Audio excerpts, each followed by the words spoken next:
Elizabeth from Elizabeth Made This. Today I am bringing you a trio of t-shirts that I found at the thrift store that I am going to refashion for the rest of summer. All of my t-shirts decided to die at the same time and I haven't gotten around to making up new ones to replace them yet. But I do have a really nice collection of fabrics that I found, and I'm looking forward to this particular round of refashions. So the first one I have is this printed Calvin Klein t-shirt. I like the particular print. I think it's a really nice blue, and this detail in the front I think I'm gonna move to the back, and I've got an idea from I had an idea for, I saw somebody at a baseball game, and I thought, hey, that's really cool, I'm gonna do that. So you'll see what happens with this one. So the front part of that was too low in the back. So the first thing I did was well, when I went to go cut everything, we'll put this mafia in there. So if I had been making this t-shirt just by itself, I wouldn't have put this mocking in there, but it was there, so I just decided to leave it. So I scooped out that back. So that would be like where I'd normally have my back neckline, and so I scooped it out a little bit more so that it matched down to that line where that twill tape is, and that made that little V in the back. And this was too low because it was like open all the way down. I mean, if like on my front it was open almost all the way down to there, so that's far too much. So I just stitched that right up to where that V started, so that just took care of all of that business. And then, so that's my new neckline in the back, and so I just, when I went to go sew it, I just bound the edge of that like that. And then I made two strips from the leftover fabric, and I crossed them in the back from the edge of that V to the side, and I just kind of stitched those to the wrong side of the neckline, just right where they met the rest of the neckline. So it makes a little X in the back. So pretty simple, but effective. And again, I love this fabric. And I will go ahead and show all the pictures for all of these tees at the end of each of these little chunks that I'm talking about.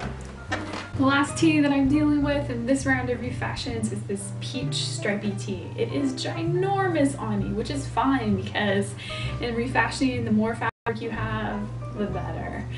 So, but I do like the contrast stripe on the sleeve and on the body. I like that they're different widths, and I am looking forward to taking it to pieces. Okay, I'm gonna head down to the sewing room and get going with my chopping. See you in a bit.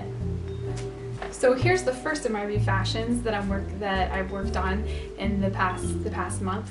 So I started with this peach striped long t-shirt that I showed you in the intro, and I added the first little bit that I added was this cute little pocket, and I just kind of freehand cut that from one of the sleeves. So the narrower stripe is from the sleeves, but the biggest change that I made was to the back.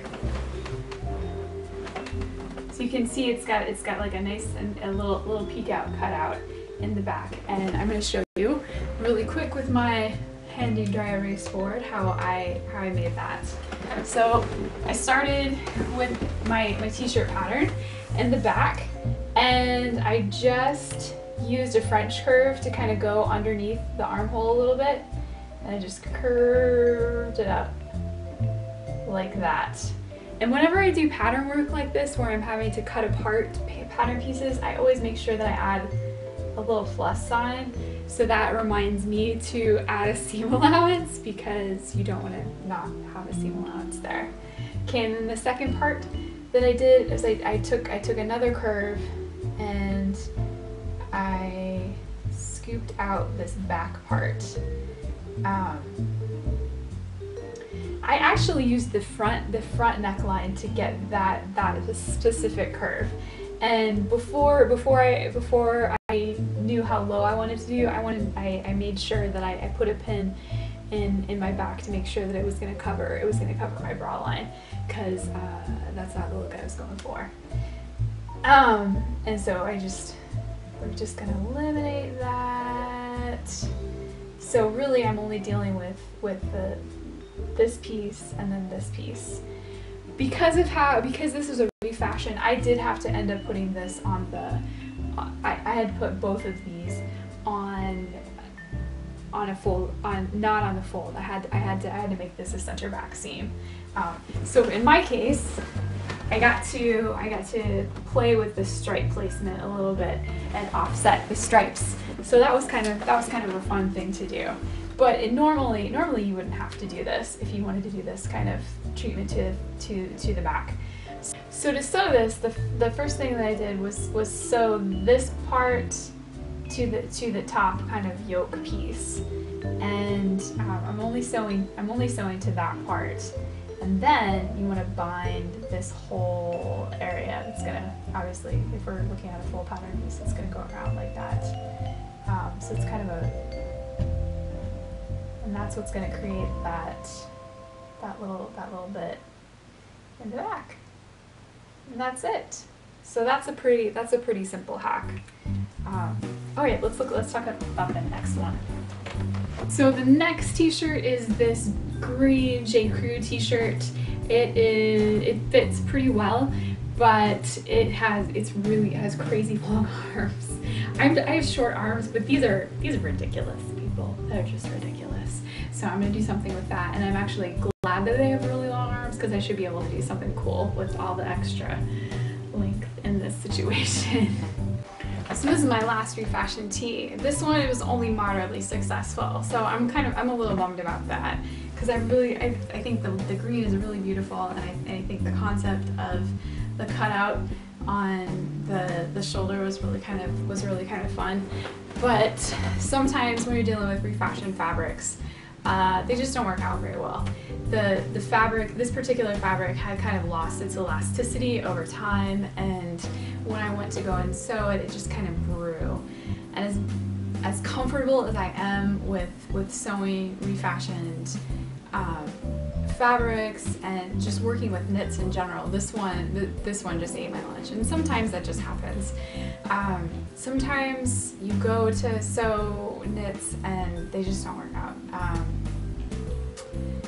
Yeah, there's a subset of cotton knits that I absolutely hate working with, because they just expand, and you take them in and you take them in and you take them in, and they still just somehow keep on growing.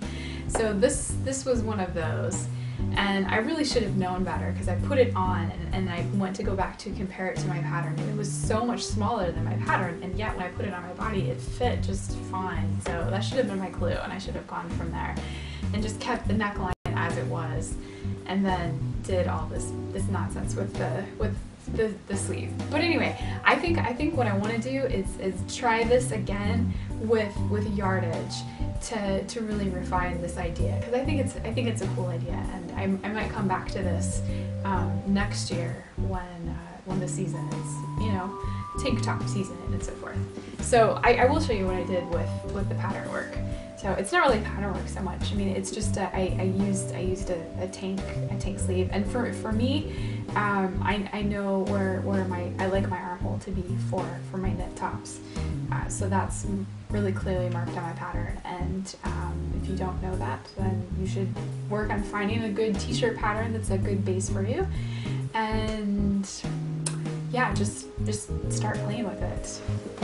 So for my back and my front, what I did was I sewed everything, and I bound the front, I bound the back neckline, and then I sewed the shoulders together. And then what I did was I also bound the armholes too. So this is all bound. And then I just kind of freehand made this little curve,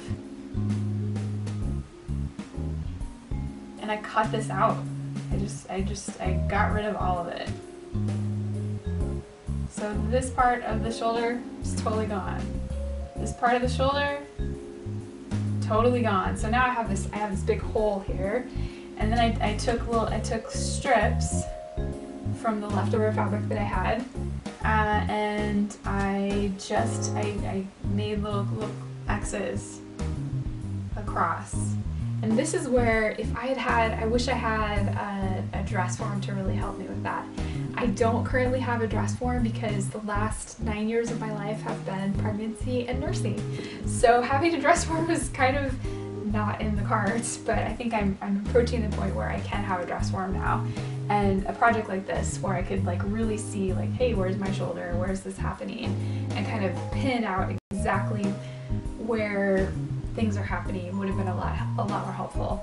Because what happened was I put it on me, and I pinned stuff, and then I went to go sew it, and then this knit, because it's evil, stretched out on me, and then so I had to go back and take it out and then repin it and then try again. And I think by the time I got back to it, I took care of a lot of the stretch, but it's just not the kind of finish that I wanted to have. Oh right, so before I did the lattice work, I did bind those edges too. So that's it for this round of refashions. Do you refashion? I want to know about it. I'd love to hear how you look at a garment that's already been made and break it down into a new style, how you approach that. I think we all learn from each other, and it's really great to hear what other people have to say. If you like this video, if this was helpful and helpful to see like my process that I go through when I look at a garment when I refashion, let me know about it. Give this video a thumbs up, share it, and subscribe. And thank you for subscribing. I so appreciate that there's people out here who just want to hang out with me and see my projects. So thank you, and happy sewing.